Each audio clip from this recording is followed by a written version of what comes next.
Last week, we hosted author James Bamford on this show in an all-too-short interview that, frankly, has been keeping me up nights worrying ever since. Mr. Bamford is considered to be the nation's leading civilian authority on something civilians sort of aren't supposed to know very much about. That would be the NSA, the National Security Agency. And it is thanks to James Bamford's new book, The Shadow Factory, that we know now about allegations that our government has been paying NSA personnel to listen in on Americans' most private, personal, intimate conversations. And by using the word intimate, yes, I am deliberately, vaguely implying that they were listening in on stuff like phone sex, American troops calling home to their spouses and girlfriends and boyfriends, American journalists and aid workers calling home. Since 9/11, we have learned most of the things we know about what and who our government is spying on after the fact. And in vague terms, and always with dead-eye assurances that really, if you're not Al-Qaeda or Al-Qaeda's not calling you, then you've got nothing to worry about. Now, most of us sort of sensed, because Americans are healthily, naturally suspicious of the idea of Big Brother, most of us sort of sensed that that was bullpucky, and that our government was probably doing something new and big and worrying that we were all getting swept up in. Now, we know for sure. Joining us now is investigative journalist James Bamford, author, as I mentioned, of the new book, The Shadow Factory, about the National Security Agency after 9/11. We're also joined by Adrienne Kinney, who's a former U.S. Army Reserve's Arabic linguist who was assigned to a special military program at the NSA. She is one of two whistleblowers who went on the record with Mr. Bamford, detailing how she and other intercept operators listened in on private calls between Americans, which is supposed to be illegal. Thank you both for being here. I really appreciate it. My pleasure, Rachel. Adrienne, let me start with you. You started, you worked as an intercept operator listening to phone calls for years before 9/11 and afterwards. Is that job what it sounds like to somebody like me who doesn't know? Is it listening to lots and lots of phone calls? It is. Actually, before 9/11, I was a radio interceptor, so it was military radio communications in the Middle East.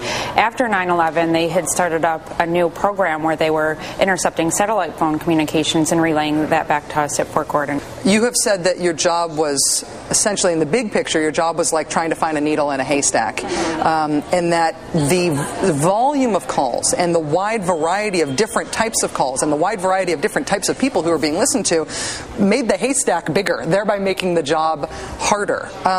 How did your job change, in addition to changing the targets, how did your job change before and after 9/11? I would say that after 9/11, particularly with the fact that we were listening to satellite phone communications, rather than targeting military entities in the Middle East, we were actually listening to a lot of everyday, ordinary people who really, in many ways, had absolutely nothing to do with terrorism. James, United States Signals Intelligence Directive number 18 is the kind of thing I curl up with at night to make me feel better about what government I've got. That directive says that our government essentially can't spy on American citizens abroad, right? Is there supposed to be provable good cause to allow our government to spy on Americans abroad? Well, they're not supposed to spy on Americans just for the sake of spying on them. They're supposed to spy on them only if they can show that there's some connection to terrorism or some valid reason for it. Adrienne, you're at the NSA, you're listening to satellite phone calls from all over the Middle East. It is clear to you as you're listening that these are not military calls, or if they are, in some cases, they're military personnel making personal phone calls at home to folks at home. Could you technically have said, let's kick this one out, let's delete this, let's not eavesdrop on this? Well, that was something that I thought about a lot over the course of our mobilization.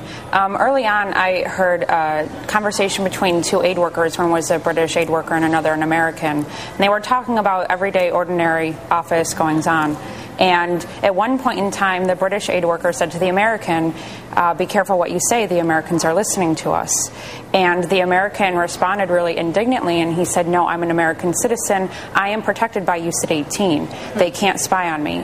And so when I brought that cut to the attention of my officer in charge and kind of questioning what we were doing and if we should be doing it, it was shortly thereafter that we were told we had a waiver that allowed us to spy on Americans. You were told that there was some sort of waiver of this well-understood rule, a rule so well understood that not only did you guys guys know it in-house, but people who were potentially subject to spying knew it. Right.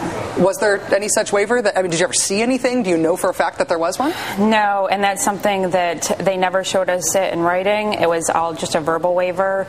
Speaking to other people who I've met who also worked in that building, they have also said that they were told about a waiver, but it's something that I've never seen in writing. Do you believe a waiver like this exists? Well, the only waiver is where President Bush came out and said we are no longer going to go to the Foreign Intelligence Surveillance Court. They're going to bypass the court. So it's this warrantless surveillance. What should be happening is that as soon as they pick up an American, especially an American talking to her wife or husband, a girlfriend, whatever, they should turn it off and they should not record anything. Laws and rules in this area seem sort of fungible because everything's secret. So do you think that the political implication of your reporting is that we ought to see the secret actions of our government as relatively lawless? And if that's the case, is the only way to rein in government power, when it's the kind of power that's exerted secretly, is the only way to rein in government power essentially to deny the government the ability to do stuff because we need to hobble them to keep them from doing this stuff? We can't expect them to obey laws and rules about these things? Well, you know, what we've done here is basically what they did with the financial industry. They deregulated eavesdropping, and this is what happens. Before this, prior to 9/11, prior to the changes in the warrantless eavesdropping, the eavesdropping that Adrian was doing was done properly, and they were doing it the right way. And I think if they go back to the old system where, you know, you want to listen to an American, you get a FISA warrant, a warrant from this Foreign Intelligence Surveillance Court. That worked before, and it should work again. But this new legislation just sort of bypasses the Foreign Intelligence Surveillance Court. Adrian, having been on the front lines, do you agree? Oh, most definitely. Just seeing the difference of the relaxation of rules in the military intelligence community, it was really concerning to me while I was mobilized 2001 to 2003. But then since getting out of the system, I don't know what's going on in those buildings, and it makes me very uncomfortable to think that somebody might be listening to my phone calls. Yeah, you're not alone. Well, thank you both. James Bamford is an investigative journalist, the author of The Shadow Factory, the ultra-secret NSA from 9/11 to the eavesdropping on America, and Adrian Kinney was an Arabic linguist assigned to a special military program at the NSA. I imagine it was a big decision for you to come out and put your name to these to your story here. So thank you for your service to your country. Thank you both. Thank you. Thank you, Rachel.